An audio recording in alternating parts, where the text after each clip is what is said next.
All right, doubleheader. First up, UCLA. Tough team, tough squad. What can you take away from that? You said that there's no ugly losses. What can you take away from that? You know, it's kind of, you need to see where we're at as a pitching staff and where we are hitting. And I think it's just a good representation. I'm glad that we were able to find ways to put runs on the board. You know, we had a game plan and we had some runners on base, but we weren't as productive as I would have liked to have seen. And we had one not so great inning on defense. You know, I think if we can make and secure an out there and secure another out, it's a different ball game. And I think it's more of a 4-run ball game. And then you add obviously that home run, and now it's more 4-2. But when you don't make those outs and you kind of make that mistakes, it just allows the game, and a team like that, they just take advantage of it. So I think it's good that it happened early. And so we're definitely going to learn from it. We face them again, so it's good information that we can use going into game 2 against them. 5 people making their Bulldog debut in that first game. Almost a top 10 play out in right field. What did you see there from her, and what impressed you about the break that she made? You know, McKenzie Wilson, I think that she is such a gifted athlete. You know, she can run, she can hit for power a little bit, and she has a short game, and she's just super athletic out there. You know, I've had the pleasure of watching her compete since she was 12 years old. And I think we saw something that, you know, was pretty remarkable with her ability just to get up in the air and to kind of pull in a ball. And you're hoping that she can hold on to it enough. But, you know, she definitely saved a home run. She forced the team to have to hit a little bit more. And I also think, you know, she found ways at the plate to still be lethal. She's fast. And I'm just glad that we have her for the next 3 more seasons. So we have a lot more games left of her. And I'm excited for Bulldog fans to be able to watch her. 2 other of those on the mound, both making their debut. Dell on her birthday. What did you see from the 2 of them, and why did Dulcini get the second start? You know, Dulcini, I think she has experience. That's one thing still, Dulcini, even though she's not necessarily experienced as a Fresno State Bulldog, she has over 100 innings behind her, and she's proven that she can, you know, produce in big situations. And I thought when we brought her in against UCLA, I thought she did a good job. And we knew we were going to need her game 2, so we kind of made a change. And I'm glad that we were able to see Dell do a great job against obviously UCLA.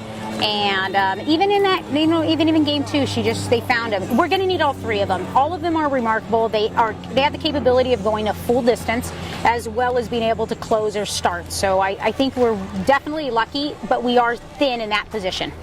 And then shift to game 2 now. Be able to pull it out like that.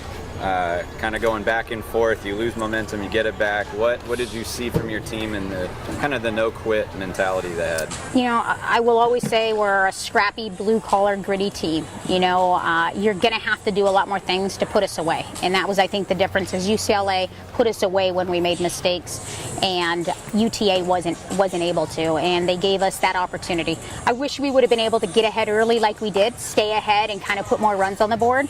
And I think there was a learning experience in that position when they came back and tied it. I think we could have made a better decision. At the same time, I'm glad that we were able to go back and forth. We used our base running to score and make some plays happen. And we still, you know, put us in a position that we could win. And seeing Danny East be able to come out, close, it's a hard position. You start with a runner in scoring position, an international tiebreaker, and I'm just proud of her being a sophomore that she came in after a tough first start against UCLA, and then she comes in with the game on the line and gets the W. So, you know, it's kind of poetic how this sport works. Carrasco behind the plate for every inning today. What did she do that impressed you today? Obviously that pass ball that kind of got to her, yeah. But then she came back in that next inning and she wasn't going to let it go. No, you know, Carrasco plays with a lot of energy, and Galvin's going to be behind the plate as well as Emily Brudner. We knew that UTA ran a lot, and definitely Carrasco has the arm, and so we kind of just made a coaching decision that we thought that was best for us right now. But I definitely think we're going to be sharing a lot of time and duties. But it was good to see her kind of get the jitters out. That's not a position that she's played a lot of, but she has in the past. And so that's one big reason why she's here at Fresno State. I really do believe she's capable of some big things. And I'm excited because her love and energy and passion behind the plate is what our players want to play with. Jennings, she always seems to be in those moments where you're biting your fingernails and you're like, oh, has another one of those today, ends up being the winning run. She kind of just sat there for a second and then took the break and ran and then paid off in the end. What did she see? What did you see that maybe that was the right call for her to make? You know, Kaitlyn's one of those players that she just plays with so much passion, and there are times that passion is something you wish that she didn't have because it puts you in tough situations.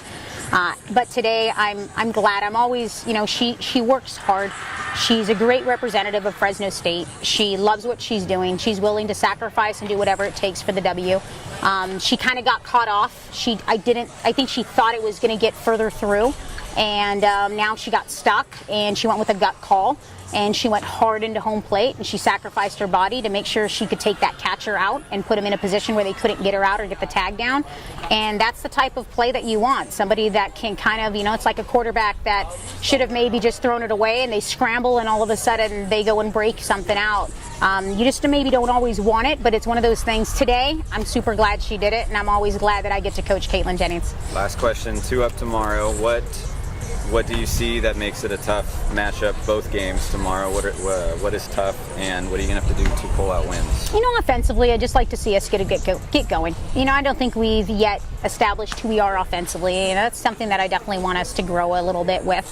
I feel like tomorrow can be a good day for us offensively and to get going, put some runs on the board, give our pitchers some breathing room, and allow them to be the pitchers that they are. I think it's a great opportunity that we were able to pull it off, but I'd like to see more hits, I'd like to see more runs, and then with that, we have 2 great opportunities tomorrow. One team we're familiar with, one team we are not. And so we're just going to get after it, one pitch at a time. We're going to find ways to barrel it up, and we're going to find ways to score runs. And so we'll keep doing what we're doing, and we're just super glad and proud we could pull one off today. Perfect. Thank you.